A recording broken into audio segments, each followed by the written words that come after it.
Comment reconnaître un faux raqi? Ben, c'est simple.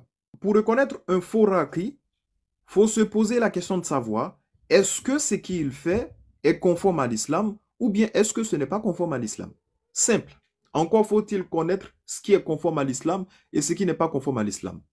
Par exemple, un raqi, vous venez chez lui et il vous prédit votre avenir, c'est du shirk. C'est un voyant.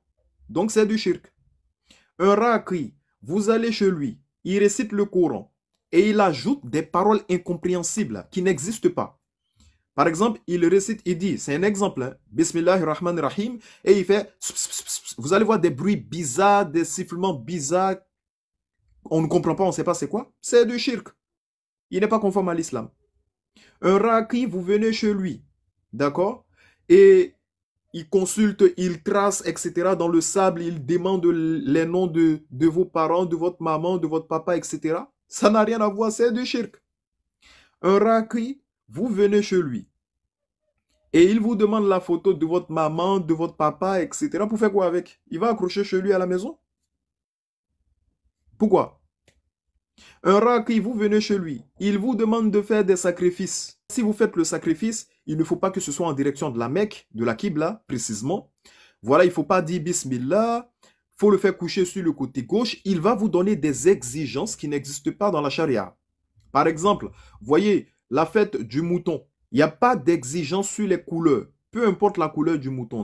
La couleur n'a pas d'importance devant Allah subhanahu wa ta'ala. Mais chez les charlatans, les couleurs ont une importance.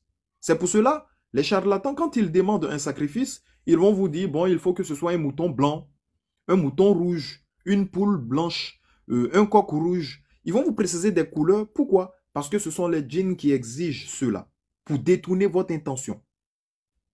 D'accord? C'est pour cela les sacrifices, quand on les fait, il faut les faire avec l'intention d'adorer Allah. Vous pouvez faire un sacrifice pour votre guérison.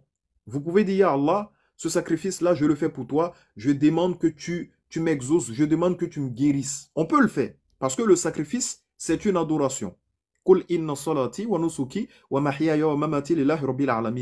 Dis ma prière, mes actes de dévotion, donc les sacrifices, ma vie, ma mort, ça appartient à Allah, Seigneur des mondes. Vous voyez, donc le sacrifice est une adoration.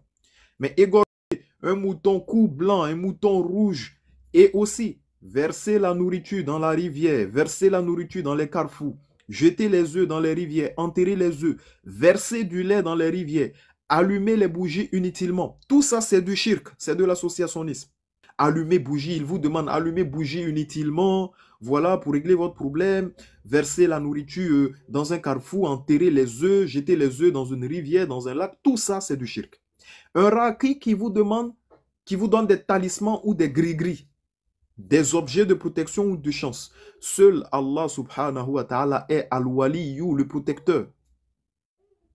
Pourquoi tu vas accrocher quelque chose sur toi pour te protéger? C'est comme si tu es en train de dire, il y a d'autres protecteurs que Allah subhanahu wa ta'ala, et c'est le talisman là qui est ton protecteur. C'est du shirk.